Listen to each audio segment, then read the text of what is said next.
2014च्या लोकसभा निवडणुका झाल्या. त्या निवडणुकीत शिवसेनेचा उमेदवार निवडून येतो, लोकसभेत पोहोचतो. पण आपलं आडनावच असंसदीय आहे हे तिथं त्यांच्या निदर्शनाला येतं. हे कोणाच्या बाबतीत घडलं असेल तर नाशिकचे शिवसेनेचे दोनदा खासदार झालेले आणि तिसऱ्यांदा उमेदवार असलेले हेमंत गोडसे यांच्याबद्दल. लोकसभा किंवा राज्यसभेत कधी सत्ताधारी तर कधी विरोधकांकडून आक्रमक भाषा वापरली जाते, गदारोळ होतो. तेव्हा सभापती किंवा सभागृहाचे अध्यक्ष कामकाज तहकूब करतात.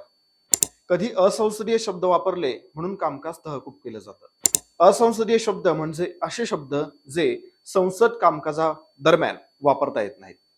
कधी असंसदीय शब्द कामकाजातून काढून टाकण्याची सूचना संबंधित अधिकाऱ्यांना सभापती करत असतात. हाच प्रकार घडला हेमंत गोडसे यांच्याबद्दल. त्यासाठी त्यांनी काय धडपड केली आहे, पत्रव्यवहार काय केलाय, नेमकं प्रकरण काय, त्याचा इतिहास काय, हे सर्व या व्हिडिओमध्ये सविस्तर पाहू. नमस्कार, मी प्रदीप आणि आपण पाहताय बखर लाईव्ह.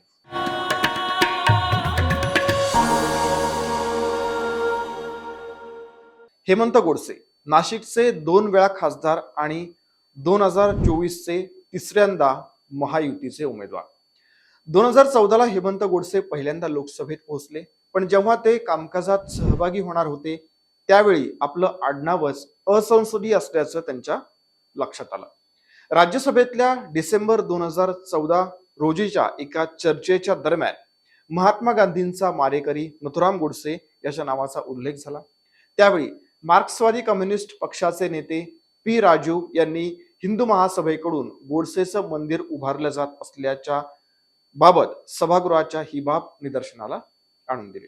पण ही चर्चा सुरू असताना तत्कालीन राज्यसभा उपसभापती पी.जे. कुरियन यांनी तत्काळ गोडसे हा शब्द कामकाजातून हटवावा अशी सूचना संबंधित अधिकाऱ्यांना केली, कारण गोडसे हा शब्द असंसदीय आहे असं ते त्यावेळी म्हणाले.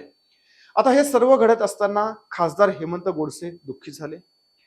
त्यांनी तत्कालीन लोकसभा अध्यक्ष सुमित्रा महाजन तसंच राज्यसभा उपसभापती पी.जे. कुरियन यांना एक पत्र लिहिलं आणि याविषयी खंत व्यक्त केली.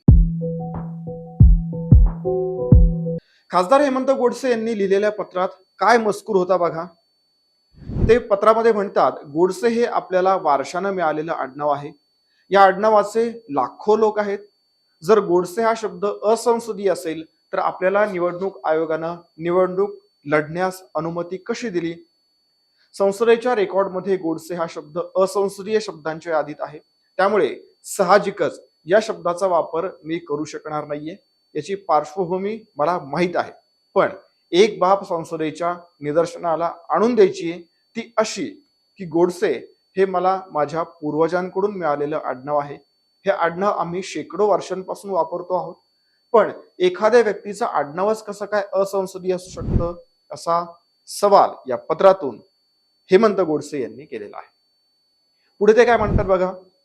गोडसे आडनाव असणं हा काही माझा गुन्हा नाहीये. ही माझी ओळख आहे, त्यामुळे मी ती बदलू देखील शकत नाही. नथुराम गोडसे यानं महात्मा गांधींची हत्या केली, पण याचा अर्थ गोडसे हा शब्दच पूर्णपणे बाहेर केला जावा असा होत नाही. त्यामुळे हा शब्द असंसदीय शब्दांच्या यादीतून हटवावा अशी विनंती त्यांनी पत्राच्या माध्यमातून केली. आता याची दखल देखील तत्काळ घेण्यात आली.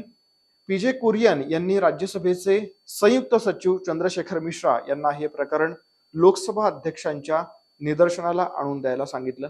त्यानुसार तत्कालीन लोकसभा अध्यक्ष सुमित्रा महाजन यांनी गुरुवार दिनांक 16 एप्रिल 2015 रोजी लोकसभेचे संयुक्त सचिव MC शर्मा यांना असंसदीय शब्दांच्या यादीतून गोडसे हा शब्द तत्काळ हटवण्याचे निर्देश दिले. लोकसभा अध्यक्षांनी गोडसे शब्द असंसदीय शब्दांच्या यादीतून वगळला तर खरा, पण हे करत असताना त्यांनी आडनावाला सूट दिली, पण नथुराम गोडसे असा पूर्ण शब्द प्रयोग मात्र असंसदीय शब्दांच्या यादीत कायम ठेवला. कोणत्या संदर्भाने गोडसे हा शब्द वापरण्यात येतोय हे आधी लक्षात घ्यावं, हे लोकसभा अध्यक्षांनी त्यावेळी स्पष्ट केलं.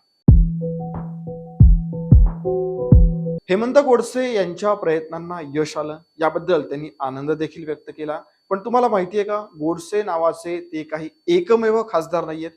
त्यांच्या आधी गोडसे या आडनावाचे खासदार होऊन गेले, ते देखील नाशिकचेच होते. राजाभाऊ गोडसे असं त्यांचं नाव. 1996 साली ते खासदार झाले, पण त्यांच्या कार्यकाळात ही बाब कदाचित निदर्शनाला आलेली नसावी. नथुराम गोडसेनं 30 जानेवारी 1948 रोजी महात्मा गांधींची हत्या केली. तेव्हापासून नथुराम गोडसे हे नाव देशात वादग्रस्त ठरलेलं आहे. 1956 साली तत्कालीन लोकसभा उपाध्यक्ष हुकुमसिंह यांच्या सूचनेनुसार संसदेनं हा शब्द असंसदीय ठरवला. त्याला तत्कालीन कारण देखील आहे. राज्य पुनर्रचना आयोगाच्या एका विधेयकावर सभागृहात चर्चा सुरू होती.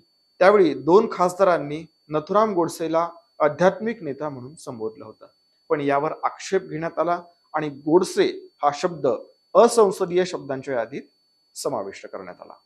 ही माहिती कशी वाटली ते कमेंट करून सांगा. या व्हिडिओला लाईक आणि शेअर करा. आमच्या फेसबुक, एक्स आणि इंस्टाग्राम पेजला फॉलो करायला विसरू नका. धन्यवाद.